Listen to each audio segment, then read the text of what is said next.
Good Morning Fish is a book that chronicles the life of a coloured man named Darly Malgas, his family and the community of Noordgesig just outside of Soweto. Through the book, we get to know of their joys, sorrows, their laughter and fears, pain and the violence brought on by apartheid. For more about this book, we're joined by its author, Mr. Clarence Hamilton. And thank you very much for joining us in studio. So those who have read the book and are familiar with the story will note that it's based generally on a television series from a few years back, More of Fish. But can you give our viewers a broad sense of the story of A Good Morning Fish and really the journey that Darly goes through here? Okay, I need to make just a small correction. This book, even though it is inspired by the television series, is actually about a boy coming of age. It is not about the man. In the series, it is the reflections of a man about his past and his childhood, whereas in the book, which deals with the first season of the series More of Fish, is actually in two parts. And in the first part, it's really about coming of age, becoming conscious of an identity growing up in a coloured township called Noordgesig. So the theme really is about coming to terms with who you are during the height of apartheid in South Africa, at a time when the laws were very strictly enforced. The past laws were strictly enforced. The separation and the division of communities was strictly enforced. Yeah. How does he deal with the psychological components of that coming of age and understanding who he is within the confines of apartheid? The interesting thing about the way the story unfolds is we see the interactions, we see the hybridity of the family, the Malgas family, which in fact is not a typical coloured family, if you like, it may be a typical family in the interior of the country, because our identities were shaped by various things. For example, in Daryl's case, and his story is based on my life experience, is his mother was a Moswati, his father was a Mopedi with a Jewish father and a Pedi mother. So the family is sort of a made-up construct created under apartheid, because for a coloured family, for coloured children at the time, there were privileges that their black counterparts may not have had, and families made those kinds of decisions. So the surname that the family grows up with, the family have acquired through a process of establishing this identity of colouredness. So there's no other Malgas they're related to. They're just related, they're the first Malgases of a generation, just like my family were the first Hamiltons of our generation. We're not related to other Hamiltons. There were no other Hamiltons that were like us or related to us. So what it attempts to do is to explore that hybridity of identity on the one hand, but much more importantly, how in fact apartheid divided the poor against each other by separating coloured, Indian and black from one another in order to dissipate the efforts for them to unite and struggle to bring an end to apartheid. Yeah, I mean, going through the contents of the book, it is largely based, as you say, on circumstances under apartheid.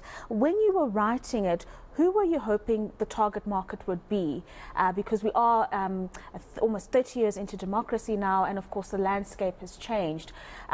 So who would you say is the target market? Or do you find that the nuances that Darly deals with as he navigates this coming of age and understanding himself still resonate with many in today's South Africa?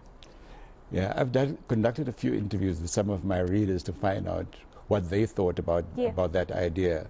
When we did the television series, we actually aimed at the general audience across the board, from the age of 13 upwards, across all cultural groups in the country. And I think my attitude to the book is that it needs to do the same thing, particularly because it is as relevant today as it was in 1997 when it was first broadcast. That even though the story is set during apartheid, a lot of the conditions, most of the conditions have not changed dramatically. The poor are still poor. The poor are still being divided against each other on the basis of race. A new element has entered that discussion, which is xenophobia, the hatred of foreigners, which is really just an extension of the division of the struggles of the poor against their bitter conditions, both in the townships and in the rural areas. So for me, I would really want to see the book reach a general audience, but also for it to be in our schools. We need to have it in our high schools, because this is a book set in our schools. It shows you how the divisions are actually perpetuated and begin in our schools. And if we don't tackle those divisions in our schools, we cannot build a solidarity among poor people and the marginalized in society that makes them see and allows them to see the way in which they can create alliances across the racial and cultural boundaries that have been created by the past and that have not been broken down in the present.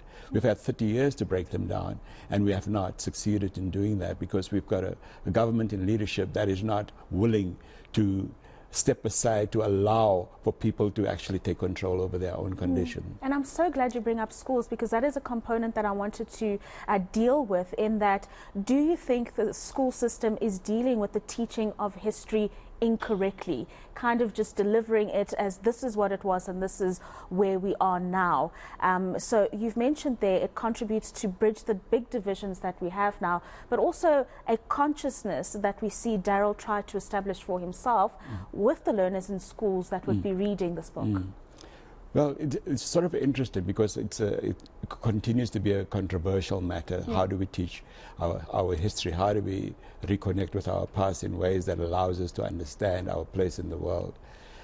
In the book, history is taught as a series of events with names and dates for things to take place, when in fact what is more important for our students and for society in general is to understand why things happen and why they happen in a particular way, and to understand what their role in shaping those events could be if they understood their ability to take control over their own fate within society.